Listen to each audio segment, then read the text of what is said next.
Hello दोस्तों, कैसे आप लोग। उम्मीद करता हूँ आप सब लोग अच्छे से होंगे। और जैसा कि आज अपना 5वां वीडियो है, वैसे बीच के 2 वीडियो तो एकदम फालतू थे, वो मैंने खुद ही बनाए थे, अपने कोई लेक्चर रिकॉर्डिंग नहीं थे वो। तो आज जो है अपना लेक्चर हुआ पहली मरतबा कॉन्टैक्ट ऑफ लॉ का। अपनी वीना मैडम ने लिया अपना ये लेक्चर। तो बहुत ही अच्छी तरीके से लिया। मैंने खुद से ही कल के दिन यूट्यूब पर या गूगल से मैंने थोड़े बहुत तो डेटा निकाला था कि व्हाट इज़ कॉन्टैक्ट लॉ, उसका मतलब बेसिक सीख रहा था फटाफट एक नज़र मारने के लिए। तो मेरे को पूरा वो सेक्शन में घुसा दिया उसने कि ये सेक्शन इसके लिए है, वैलिड कॉन्ट्रैक्ट इसमें है, वॉइड इसमें होता है ना। तो बट आज जो है मैडम क्लास ली, तो मैडम ने एकदम शुरू किया बिल्कुल अलग तरीके से कि पहले हिस्ट्री और बैकग्राउंड समझ लेते हैं कि ये जो लॉ है, ये लॉ का नाम है इंडियन कॉन्ट्रैक्ट एक्ट 1872, 1872 ये एक्ट है। तो इसकी हिस्ट्री और बैकग्राउंड मैडम ने पूरा अच्छे तरीके से पढ़ाया है कि अलग अलग टाइम पे अलग अलग पीरियड्स में अलग अलग लोगों ने इसको किस तरीके से, मतलब उनके भी तो बहुत सारे कायदे थे, बट उसके अंदर में कॉन्ट्रैक्ट में कहाँ कहाँ पे चीज़ें थी, उन चीज़ों को मैडम ने सिर्फ हाईलाइट किया है। और बाकी यहाँ पर सिर्फ और सिर्फ बेसिक था उसका। बाकी इसके बारे में भी एकदम डीप में पढ़ाई जो होगी वो आगे होगी, मैडम ने बताया है। तो फ़िलहाल तो वो कल वाला मेरा वीडियो भूल जाओ, आज वाले वीडियो से शुरू करते हैं वापस से। तो मैडम ने जो पढ़ाया है, मैडम ने नोट दी है प्रॉपरली, 14 पेज की नोट है। बट मैडम ने जो लिखाया है उस वही 14 पेज को मैडम ने 5 पेज में हमको लिखवा दिया बहुत ही अच्छे तरीके से। तो जिन लोगों को मैंने नोट्स भेजी है वो चाहे तो पूरे 14 पेज पढ़े, है ना। व्हाट्सएप ग्रुप में मैंने नोट भेज दी है, सब लोगों को मिल जाएगी, है ना। जिसको नहीं मिलेगी वो मेरे को पर्सनल मैसेज करे, उनको भी मैं भेज दूँगा। और अब शुरू करते हैं जो मैडम ने जैसे पढ़ाया है उस तरीके से, ठीक है। तो मैं जो सबसे पहला जो पेज है, history of Indian contract act 1872, ठीक है। तो इसके हिसाब से क्या था, ये जो एक्ट था ये कॉन्ट्रेक्चुअल राइट्स था। कॉन्ट्रेक्चुअल राइट में यहाँ पे जैसे कि लिखा है, the Indian contract act brings with in it ambit the contractual right that have been granted to the citizen of India. Contractual rights उसमें क्या क्या आते हैं, राइट्स, ड्यूटीज़, एब्लिगेशन, रेमिडीज़, है ना। अब लॉ पे आते हैं डायरेक्टली। बिफोर, इसके पहले जो जो ये जो एक्ट की बात कर रहे हैं, Indian contract act 1872, before 1872 when contract law was not there, जब ये एक्ट नहीं था, then all personal law was apply for the same. All personal law means सबके अलग अलग कानून थे। इंडियन मुस्लिम लॉ था, इस्लामिक लॉ था, हिंदू लॉ था, ब्रिटिश लॉ भी ये एक्ट से पहले ब्रिटिश लॉ फॉलो करता था। तो ठीक है, तो बैकग्राउंड ऑफ ये पर हिस्ट्रिक बैकग्राउंड पढ़ लेते हैं। तो सबसे पहले जो है वैदिक पीरियड था। वैदिक पीरियड सबसे पहले, वैदिक पीरियड में कौन कौन से मतलब बुक्स थी, या तो अपना जो भी रूल्स थे वो किसके थे, वेदास। वेदास में 4 बुक आती है ना। तो ये वेदास के अंदर भी ये सारी चीज़ें लिखी हुई थी एकदम प्रॉपरली तरीके से। उसके बाद धर्मशास्त्रास थे, स्मृतिस थी और श्रुतिस थी। एक मतलब ये पेज पर मैडम ने जो पढ़ाया है,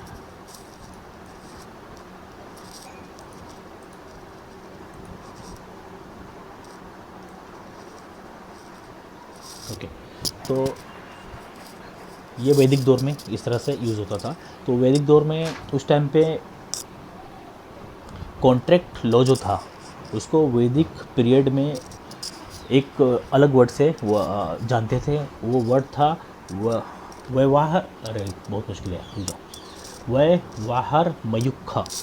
व्यवहार मयुखा ये आपको पेज नंबर 2 पर मिलेगा, जो मैडम ने दिया है ना, पेज नंबर 2 पर आपको बीच में सेकंड पैराग्राफ में आपको मिल जाएगा ये वाला, है ना। व्यवहार मयुख, इसको इस लॉ को उस टाइम पे कॉन्ट्रैक्ट पीरियड को वैदिक दौर में इस नाम से जानते थे, व्यवहार मयुख ये। इसके बाद जो है चंद्रगुप्त मौर्य का जो वो था, डायनेस्टी थी, रेन था, यानी कि सल्तनत था। उस टाइम पे चंद्रगुप्त की सल्तनत के बारे में पढ़ा रहेगा आपने, बहुत बड़ा उसका वो था सल्तनत। तो उस टाइम पे उसने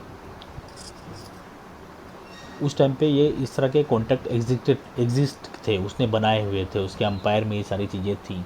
तो उस तरह के कॉन्ट्रैक्ट को बोलते थे bilateral transition. Bilateral transaction means between दो पार्टी के बीच या दो ग्रुप के बीच में जो ट्रांजेक्शन होता है उसको बोलते हैं बायलैटरल ट्रांजेक्शन। तो उस टाइम पे चंद्रगुप्त मौर्य के दौर में ये सारी चीज़ें थी। तो उस टाइम पे क्या रूल होना चाहिए था ये सारी चीज़ के लिए, वो एक कायदा था कि फ्री कंसेंट होना चाहिए था, फ्री माइंड होना चाहिए, ये रूल था वो होने के लिए, मतलब कॉन्ट्रैक्ट कंप्लीट करने के लिए जो रूल्स थे, है ना। और उस टाइम पे ये ओपनली अवेलेबल थे, मतलब ओपन कॉन्ट्रैक्ट थे, आप किसी से भी कर सकते हो ओपन कॉन्ट्रैक्ट, किसी से भी कर सकते हो, है ना। ऐसा नहीं कि सिर्फ उसकी शर्तें थी कि ये ऐसे नहीं कर सकते वैसे नहीं कर सकते, बट हर जगह आप ओपन कॉन्ट्रैक्ट था, किसी से भी कर सकते हो। बट इसमें भी कुछ चीज़ें ऐसी थी कि जहाँ पे कॉन्ट्रैक्ट वॉइड हो सकता था, नल हो सकता था, जीरो, मतलब कॉन्ट्रैक्ट नहीं हो सकता। वॉइड यानी कि जो कानूनी तरीके से ख़त्म हो जाए, मतलब कानूनी तरीके पर नहीं आता, इसके लिए वो लीगल कॉन्ट्रैक्ट हो ही नहीं सकता। तो उस टाइम पे भी ये चीज़ें होती थी। तो वॉइड कब होता था, वॉइड के लिए मैडम ने हमने को सिखाया है, बताया है, कॉन्ट्रैक्ट वॉइड जब होता है चंद्रगुप्त मौर्य के डायनेस्टी के टाइम पे ये चीज़ें थी कि अगर वो कॉन्ट्रैक्ट आप नाइट में कर रहे हो, यानी कि रात के अंधेरे में वो कॉन्ट्रैक्ट हो रहा है, तो वो कॉन्ट्रैक्ट नल है, जीरो है, वॉइड है, वॉइड हो जाएगा। दूसरा है कि आप चार दीवारी में, जो हिंदी वर्ड है, इंग्लिश में लिखा है contract entered into the interior compartment of the house, यानी कि चार दीवारी के अंदर जो आप कॉन्ट्रैक्ट करते हैं वो भी कॉन्ट्रैक्ट नल हो जाता है, वॉइड हो जाता है, जीरो हो जाता है, वो भी इनवैलिड कॉन्ट्रैक्ट है। उसके बाद में है जंगल में, घने जंगल में या जंगल में बोले, जो भी बोले, जंगल के अंदर किया हुआ कॉन्ट्रैक्ट भी वाइड है। उसके बाद है contract made in any other secret place, आप कहीं पे भी सीक्रेट प्लेस पे, छुपी हुई जगह पे, गुप्त जगह पे अगर कोई कॉन्ट्रैक्ट करते हो तो वो भी नहीं माना जाएगा, वो भी वॉइड है। बट फिर चंद्रगुप्त मौर्य के टाइम पे उसमें कुछ एक्सेप्शन भी थी। एक्सेप्शन ये थी कि ओनली सिर्फ सीक्रेट प्लेस में जो ये हो रहे हैं, कॉन्ट्रैक्ट हो रहे हैं, उसमें आपको वो थी कि अगर ये जो सीक्रेट प्लेस पे जो कॉन्ट्रैक्ट हो रहे हैं, इस कॉन्ट्रैक्ट से अगर कहीं वायलेंस हो रहा वो रुक सकता है, कहीं अटैक होने वाला है उसको रोकेंगे, तो ये कॉन्ट्रैक्ट अगर इस तरह के अगर रोक सकते हैं, झगड़ा होने वाला, अफरे होने वाला है, मतलब मारामारी होने वाली, उसको रोकेंगे, रुकेगा, तो इस तरह का कॉन्ट्रैक्ट वाइड है, ये वाइड नहीं होगा, फिर उसको मान्यता मिल जाएगी। तो कॉन्ट्रैक्ट मेड इन सेलिब्रेशन, दूसरा था contract made in celebration of marriage, अगर किसी की शादी है और वो किसी सीक्रेट प्लेस पे हो रही है, तब भी उस टाइम पे वो हो सकता है, मतलब कर सकते हैं, वो उस तरह के कॉन्ट्रैक्ट कर सकते हैं, शादी के में एक्सेप्शन थी।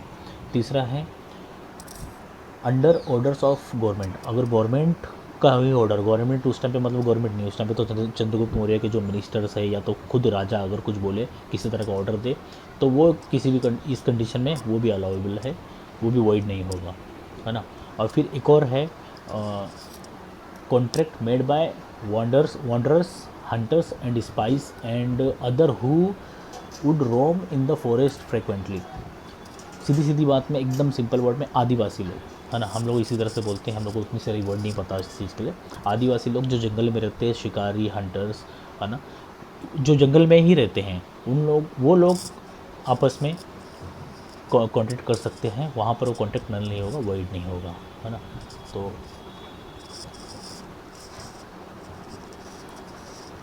तो चंद्रगुप्त मौर्य का ख़त्म हुआ यहाँ पर, और इतनी जानकारी थी। वैसे तो चंद्रगुप्त मौर्य के बारे में पढ़ेंगे तो बहुत ज़्यादा जानकारी है उसके बारे में, बहुत बड़ा एम्पायर था वो, उसके बारे में बहुत सारी मूवीज़ और कहानियाँ भी हैं। तो उसके बाद फिर कहाँ कहाँ पर ये कॉन्ट्रैक्ट वाली चीज़ें आई है, कहाँ कहाँ पर दर्शाई गई है, कहाँ कहाँ पर पता चलता है कि कॉन्ट्रैक्ट के बारे में चीज़ें बताई गई है, पुराने जो ऋषि मुनियों ने जो भी चीज़ें लिखी हैं, किताबें लिखी है उसमें। तो एक किताब है कात्यानास स्मृति, उसके अंदर बेलमेंट के बारे में बताया गया है। बेलमेंट क्या होता है, पहले बेलमेंट समझ लेते कि बेलमेंट होता क्या है। यहाँ पर बेलमेंट कहाँ पर है, ओके, ये पेज नंबर 3 पे मिल जाएगा आपको बेलमेंट। तो बेलमेंट जो है, delivery of person property interest by bailor to bailee, सीधी सीधी बात में, एकदम सिंपल वर्ड में समझते हैं अपन लोग। अपन ने कोई सामान बुक किया फ्लिपकार्ट से या अमेज़ोन से या किसी और कंपनी से, किसी का नाम लेके मैं उसको प्रमोट नहीं कर रहा हूँ, तो जब वो डिलीवरी पर्सन वहाँ से सामान लेके निकलता है तो वो अपने तक आता है और जब वो अपने तक जब तक वो अपने को सामान डिलीवरी नहीं दे देता। तो कात्यायनास में ऐसा रूल है, कात्यायनास स्मृति में, कि वो डिलीवरी नहीं देता, और डिलीवरी देने से पहले अगर उस सामान को कुछ हो जाता है तो वो जो जिम्मेदारी है वो बेलर की होगी। बेलर मीन्स वो डिलीवरी पर्सन, बेली कौन, जिसको डिलीवरी मिलनी है। तो अगर फॉर एग्जांपल मैंने एक कोई सामान मंगाया, कांच का सामान है, अगर वो सामान वो लेकर आ रहा है और रास्ते में टूट गया तो उसकी जिम्मेदारी, बेलर की जिम्मेदारी। बेलर यानी कि डिलीवरी गाय, आज के दौर के हिसाब से उस टाइम पे उसको बेलर बोलते थे, इंग्लिश वर्ड है ना। तो बेलमेंट करके ये राइट था, तो कात्यानास में था। उसके बाद कुछ और राइट्स के बारे में बताया गया, जैसे कि शिल्पन्यास, शिल्पन्यास करके एक वो है, उसके अंदर बताया है कि आर्टिसन जो होते हैं, आर्टिसन यानी कि किसी स्पेशल कोई स्पेशल कारीगर जो कोई चीज़ बनाते हैं, सुंदर वो चीज़ें बनाते हैं, जैसे कि पेंटिंग्स वगैरह इस तरह की। तो उन लोगों को जो रॉ मटेरियल लगता था वो उस टाइम के राजा लोग देते थे। तो वो राजा लोग जब उनको देते थे वो चीज़ें उनको वापस करनी पड़ती थी, या तो उनका पेमेंट करना पड़ता था। तो अगर वो चीज़ें अगर इनको ये आर्टिसंस को मिल रही है उस वो और मिल गई है, उसके बाद वो किसी भी तरीके से ख़राब हो जाए, किसी भी तरीके से, act of God, calamity of nature, किसी भी तरीके से अगर वो चीज़ें ख़राब हो गई तो भी वो जिम्मेदारी जो है वो कभी भी किसी और की नहीं होगी। वो आर्टिसन की जिम्मेदारी है कि अपना सामान संभाले, है ना, और उसको वो चीज़ की भरपाई उस टाइम के, वो फिलहाल तो उस वक्त राजा लोग ही देते थे, तो राजा को वापस करनी पड़ेगी, है ना। तो ये भी एक तरह का कॉन्ट्रैक्ट वाला जो वो था, प्रोविज़न था शिल्पन्यास में। तो इसी तरह से और एक है इसमें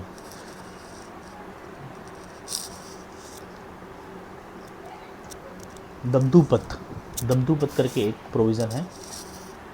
इसका मतलब सीधे सीधे नुकसान की भरपाई, है ना। तो अगर इसमें इसमें क्या है, प्रोविज़न ये है कि अगर किसी ने मेरे सामान की या किसी तरह से कोई भी कॉन्ट्रैक्ट की मेरी कोई नुकसान पहुंचा दिया है, नुकसान हो गया है, तो इसमें मैं उससे कई मरतबा नुकसान की भरपाई कर सकता हूँ। कई मरतबा, लिमिट नहीं है इसके अंदर, नो लिमिट्स है इसके अंदर। मैं कितनी बार भी उसके ऊपर एक्यूज़ कर सकता, सूट फाइल कर सकता हूँ कि भाई तूने मेरे सामान का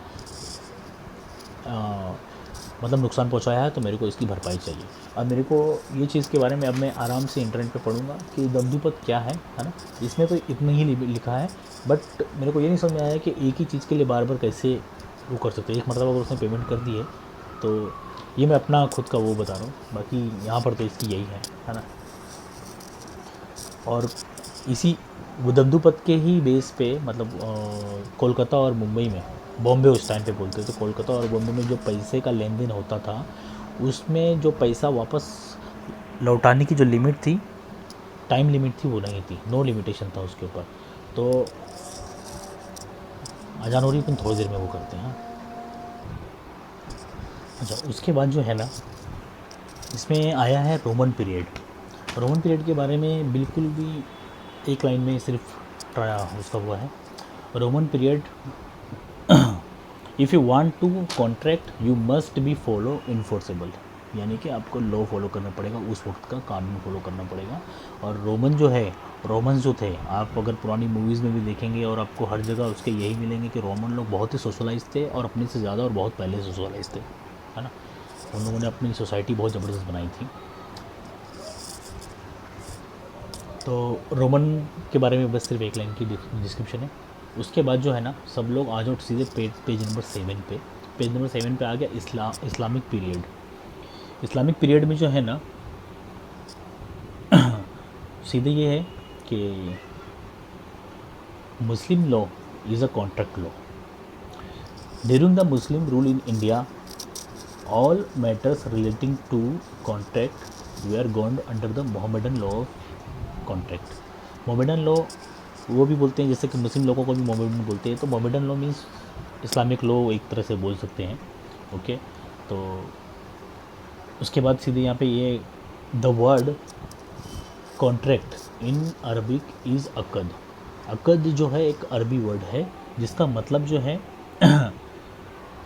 कॉन्ट्रैक्ट है। कॉन्ट्रैक्ट और इंग्लिश में मतलब मैंने उसका मतलब ढूंढा तो मेरे को मिला अ टाई, अ नोट, यानी कि बंधन है, उसको कॉन्ट्रैक्ट ही बोल सकते हैं। तो ठीक है, सीधी सीधी बात में अकद यानी कि कॉन्ट्रैक्ट, है ना।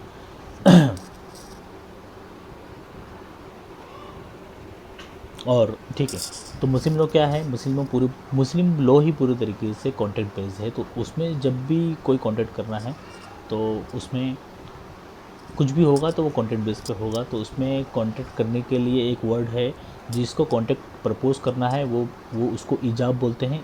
IJAB ईजाब आपको पेज नंबर 7 पे मिलेगा, चैप्टर 3 पे, इस्लामिक पीरियड में।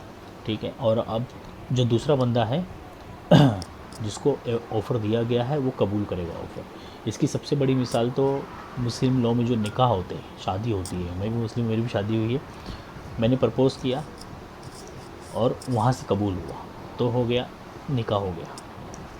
तो शादी भी मुस्लिम लॉ में कॉन्ट्रैक्ट ही है, सारी चीज़ें मुस्लिम लॉ में कॉन्ट्रैक्ट बेस्ड ही आती हैं। तो शादी भी कॉन्ट्रैक्ट है, इसके बारे में एक आध लाइन आगे भी आएगी। अभी फ़िलहाल इसमें 2-3 अलग अलग प्रोविज़न्स बोल सकते हैं, या तो वाइड कॉन्ट्रैक्ट अंडर मुस्लिम लॉ। अब यहाँ पे सीधे, अब इसके बारे में ज़्यादा नहीं बताया है, ऊपर सीधे बोल दिया है कि एग्रीमेंट कैसे होते हैं, ईजाब एंड कबूल। ठीक है, वो हो गया। अब नीचे कॉन्ट्रैक्ट वाइड कब होते हैं, तो कॉन्ट्रैक्ट वाइड होने के लिए ना इसमें 3-4 टर्म्स हैं। एक है सबसे पहले रिबा अल फदल, सॉरी मैं भी गलत पढ़ दिया, रिबा अल फदल। इसमें क्या होता है, ये द इंटरेस्ट ऑफ एक्सेस, जो अमाउंट है ना, उसको बढ़ाते हैं तो ये कैंसिल हो जाता है, क्योंकि इस्लाम में ये सब चीज़ अलाउड नहीं है ना। इसके बारे में ज़्यादा नहीं पढ़ सकते, इसको अच्छे से पढ़ेंगे, और मैं तो इसको बहुत अच्छे से ही वो कर लूँगा। अभी मैंने इसको इंटरनेट पे सर्च करने का ट्राई किया, बट ना इसकी ना मिसाल ही नहीं मिल रही है। मैं इंडियन तरीके से मिसाल देता है ना, बट वो भी नहीं मिल रही है उसकी मिसाल, है ना। तो उसके बाद आते हैं कि इसमें एक काउंटर वैल्यू नाम की चीज़ होती है, यहाँ पे लिखा हो क्या, हाँ यही पेज पर, पेज नंबर 7 पे काउंटर वैल्यूज़ को अरबी वर्ड में बोलते हैं इवद। इवद का मतलब ये है कि अब कोई भी बंदा अगर ये जो इवद जो टर्म है, इसमें क्या होता है कि कोई भी बंदा अगर तुम्हारे मतलब किसी से कॉन्टेक्ट कर रहा है या पैसा उधार ले रहा है, तो एक बंदा प्रिंसिपल भरेगा और दूसरा बंदा उसका इंटरेस्ट भरेगा। इस तरह से वो इवद वाला जो है वो कॉन्ट्रैक्ट काम करता है। उसके बाद और इवद के रिस्क फैक्टर है, वो वॉइड हो जाएगा जब उसमें रिस्क है। अगर उस सामने को लगेगा कि इसमें रिस्क है, या तो वर्क एंड एफर्ट नहीं है इसमें, या तो लाइबिलिटी को देखेगा। अगर ये सारी चीज़ें उसको नहीं लेंगी तो वो वॉइड हो जाएगा as per personal law. Personal कौन सा लॉ, इस्लामिक लॉ। उसके बाद है रिबा अल नाइसा ही लिखा है, नसीहा, रिबा अल नसीहा। ठीक है, तो अच्छा मैडम ने बोर्ड पर नाइसा लिख दिए थे, बट इनके पेपर में भी बराबर नसीहा लिखा है, और मैंने भी बाद में सही कर दिया था, नसीहा, इसको ऐसे ही बोलो, नसीहा। तो द इंटरेस्ट ऑफ डिले, अगर कोई अमाउंट आपको देने में, या कोई कॉन्ट्रैक्ट हुआ है, कोई सामान आपको देना है किसी को, उसमें देने में अगर देरी हुई, तो उसके बदले में जो एक्स्ट्रा इंटरेस्ट लगता है, जो देना है, उसको बोलते हैं रिबा अल नसीहा।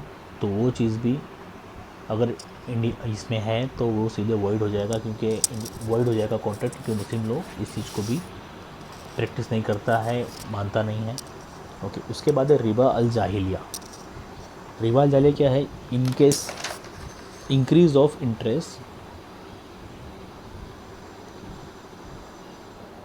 इसमें क्या है, kind of loan where the borrower not charged any additional amount above the principal unless they could not repay when the loan was। अगर कोई बंदा है, उसने आपसे लोन लिया है, वो आपको लोन टाइम पर नहीं दे पा रहा है, तो उसके ऊपर कोई एडिशनल चार्जेस नहीं लगेंगे, है ना। इन अदर देन, अगर वो जब तक वो टाइम पर है, वक्त पर है, और वो उसकी जो टाइम लिमिट आपने दी वो टाइम लिमिट के अंदर है।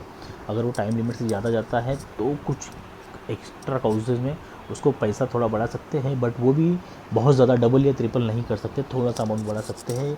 तो ये भी एक रिबा जाहिलिया करके एक पॉइंट था इसके अंदर। तो ये भी मेरे को ज़्यादा कुछ समझ में, एक्चुअली जितनी भी रिबा है ना, ये कुछ ज़्यादा समझ में नहीं आया। इसको मैं समझूंगा बहुत अच्छे तरीके से, अगर ये अपने मुस्लिम लॉ का अगर ये हिस्सा है तो मैं 100% इसको बहुत ही अच्छे तरीके से समझूंगा, है ना। ये पेज नंबर 8 से था रिबा अल जाहिलिया। उसके बाद सीधे आते हैं कि इस्लाम में प्रोहिबिशन किस चीज़ की है, कॉन्ट्रैक्ट जो इस्लामिक कॉन्ट्रैक्ट है उसमें प्रोहिबिशन भी है। किस किस चीज़ पे है? वेगर कॉन्ट्रैक्ट। वेगर कॉन्ट्रैक्ट का मतलब होता है सट्टा। सट्टा समझते हैं ना आप लोग, आजकल लगाते हैं मैच वगैरह पे, तो वो सट्टा होता है। ड्रीम 11 पे भी लोग लगाते हैं आजकल, ठीक है। दूसरा है कॉन्टीजेंट कॉन्ट्रैक्ट्स, फ्यूचर हैपनिंग। इसकी एक मिसाल ये भी है कि फॉर एग्जांपल मैं एक इंश्योरेंस कंपनी को हर महीने हर साल के 5,000 रुपये दे रहा हूँ, सिर्फ इस बात के कि अगर मेरा घर जल गया, मैं अपना घर को फ्यूचर कराया, मैंने सिक्योर कराया, अगर मेरा घर जल गया तो मेरे को 5 लाख रुपये आपको देने होंगे, मतलब मैंने घर का इंश्योरेंस कराया। तो वो चीज़ जो है वो इस्लाम में अलाउड नहीं है, उसको कॉन्टीजेंट कॉन्ट्रैक्ट्स बोलते हैं। तो इस हिसाब से, मेरे हिसाब से, फिर अगर नॉर्मल बंदे का इंश्योरेंस भी आप नहीं करा सकते हैं, क्योंकि इस बारे में मैं बहुत पहले पढ़ा था, बट मेरे को ही नहीं पता कॉन्टीजेंट कॉन्ट्रैक्ट्स हैं। इस्लाम में ये सब चीज़ की मनाही है। बट जैसे कि आप लोगों को पता है कि दुनिया में सारी चीज़ें चेंज होती है, तो उस तरह से ये सारी चीज़ें भी चेंज हो गई, लोगों ने अपना लिया है और अब उस तरह की प्रैक्टिस नहीं करते। तो उस मुद्दे पे अपन को नहीं पता, अपन देखेंगे बाद में इस चीज़ को। उसके बाद है गैम्बलिंग कॉन्ट्रैक्ट। गैम्बलिंग कॉन्ट्रैक्ट सीधे सीधे जुआ इस्लाम में हराम है, प्रोहिबिशन है इन इस्लामिक पीरियड को, इस्लामिक कॉन्ट्रैक्ट्स। उसके बाद आता है कि इस्लाम में अगर कोई कॉन्ट्रैक्ट है वो डिज़ोल्व कैसे होता है, डिज़ोल्यूशन ऑफ कॉन्ट्रैक्ट्स।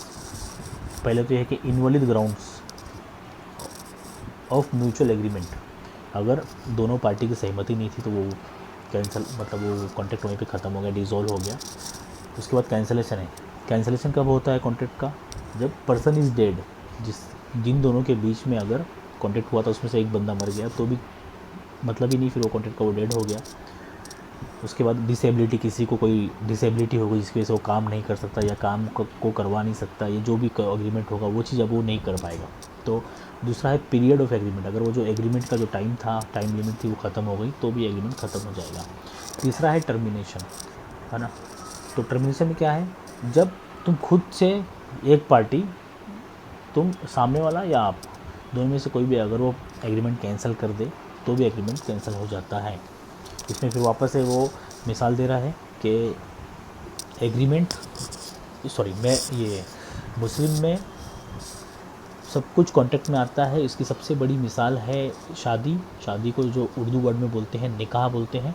तो निकाह जो है वो कॉन्ट्रैक्ट बेस होता है, उसमें एक बंदा प्रपोज करता है, दूसरा बंदा हाँ बोलता है और सब विटनेस को सामने रख के उसको जो ये हो जाती, शादी हो जाती है, ठीक है। ओके, पेज नंबर 9 हो गया। पेज नंबर 10 पे क्या है? अच्छा, पेज नंबर 10 पे एक और लाइन है यहाँ पे एकदम सिंपल सी कि इंडियन नहीं बोल रहा हूँ,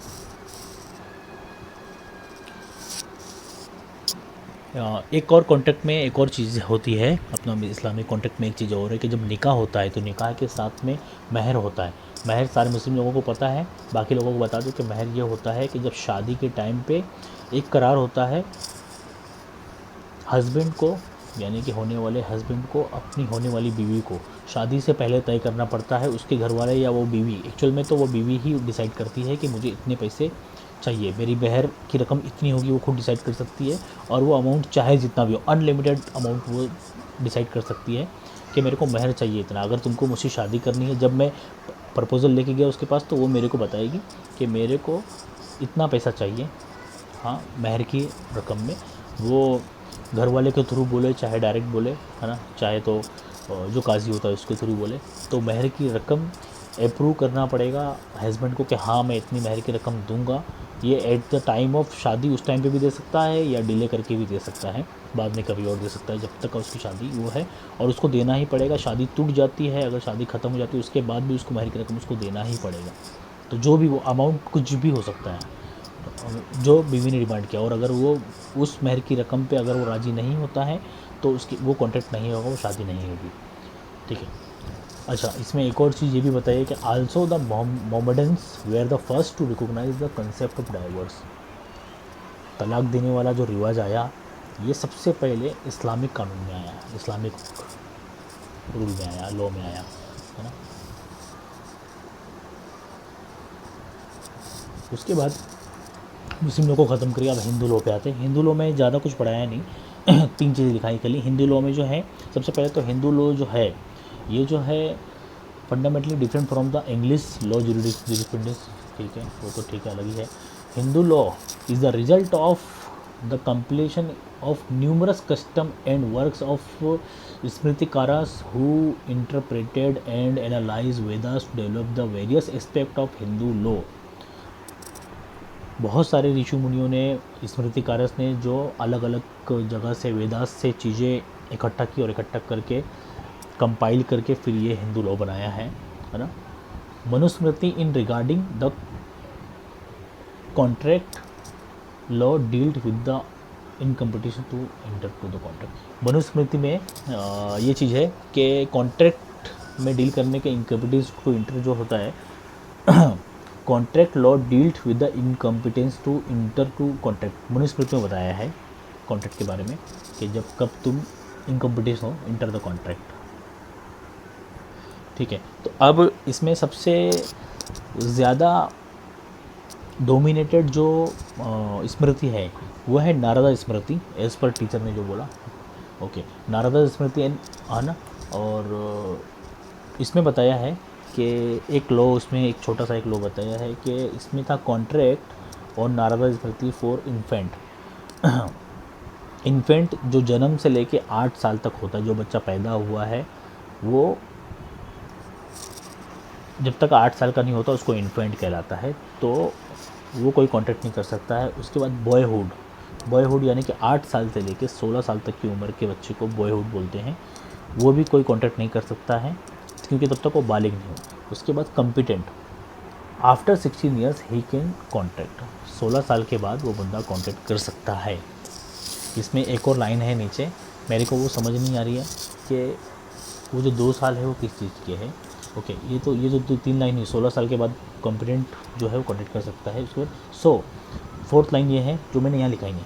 फोर्थ लाइन ये है कि it can be concluded that the stage of majority to enter into a contract is 16 years, ठीक है, 2 years less than what has been prescribed under the Indian contract act. में भी ऐसा है कि 14 साल की उम्र में भी वो जो है प्रिस्क्राइब्ड ही कैन वो कर सकता है, कॉन्ट्रैक्ट कर सकता है 2 साल पहले भी। वो मेरे को आईडी समझ में नहीं आ रहा वो क्या है। इसके बाद डायरेक्ट आते हैं ब्रिटिश लॉ। ब्रिटिश लॉ तो सबसे खतरनाक लॉ है भाई। ब्रिटिश लॉ, ब्रिटिश लॉ के बारे में पढ़ते पहले। ब्रिटिश लॉ जो है the common law system.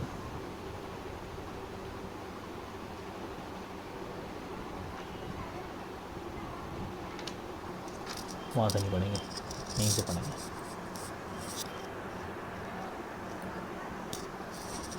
A common law system, a system of law based on recorded judicial precedents came to India with the British East India Company. British East India Company ने इसको लाया। The company was granted charter by King George First in 1726 to establish Myers Courts in 3 provinces. सब ये जो है सबसे पहले आया 1726 में, है ना, चार्टर। और ये गया मद्रास, कोलकाता और बॉम्बे में इसको ये 3 प्रोविंस में इसको चार्टर किया गया, ओके। तो अब उसके बाद है, इतना ही है यहाँ पे। उसके बाद है कि 2 एसम्पशन है इसके अंदर। 2 एसम्पशन यहाँ से नहीं समझ आएंगे, मैडम के लोग पढ़ने पड़ेंगे।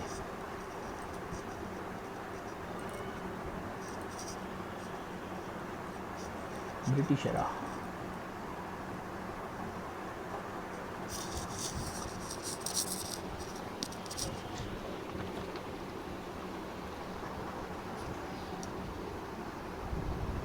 the assumption that ये assumptions है, the assumption that promise are generally enforceable and then create exceptions for promises considered undesirable to enforce।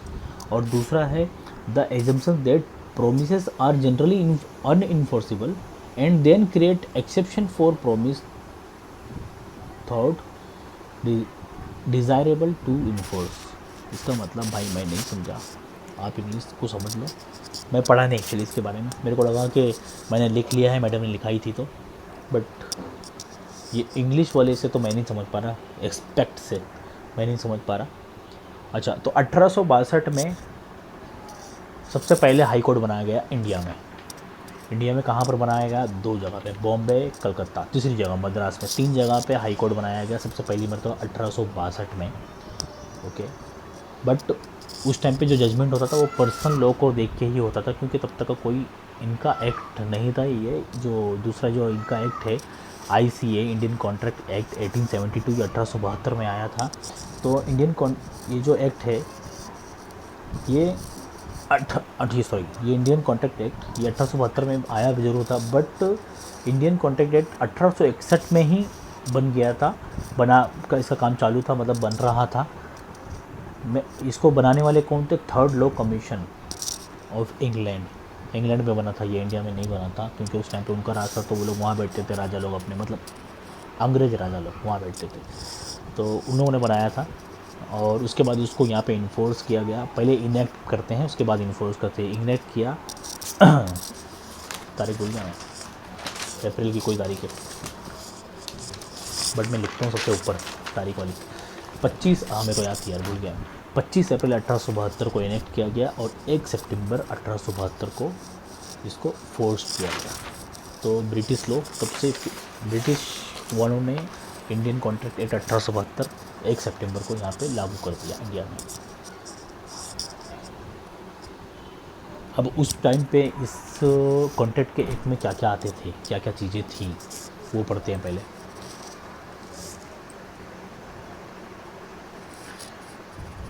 Contracts इसी में आता था। सेल ऑफ मूवेबल प्रॉपर्टीज़ यही एक्ट में आते थे। गारंटी इसी एक्ट में आता था। एजेंसी इसी एक्ट में आता था। पार्टनरशिप इसी एक्ट में आता था। बेलमेंट इसी एक्ट में आता था। इंडेमनिटी इसी एक्ट में आता था। Okay, the bill was not the complete law of contract, but the aim of the bill was to suffice the need of the country for a considerable period of time and during that period. ये bill proper तरीके से law of contract का नहीं था, but उस time पे समझ लो एक तरह से सफाइस, मतलब अपने को संतुष्ट करने के लिए वो बिल को लाया गया था और कंसिडर किया गया था। ओके, उस टाइम पे जो जज थे वो जजमेंट देने के लिए इंग्लिश लॉ की हेल्प लेते थे। ओके, वहाँ से नहीं पढ़ेंगे, यहीं से पढ़ेंगे। उसके बाद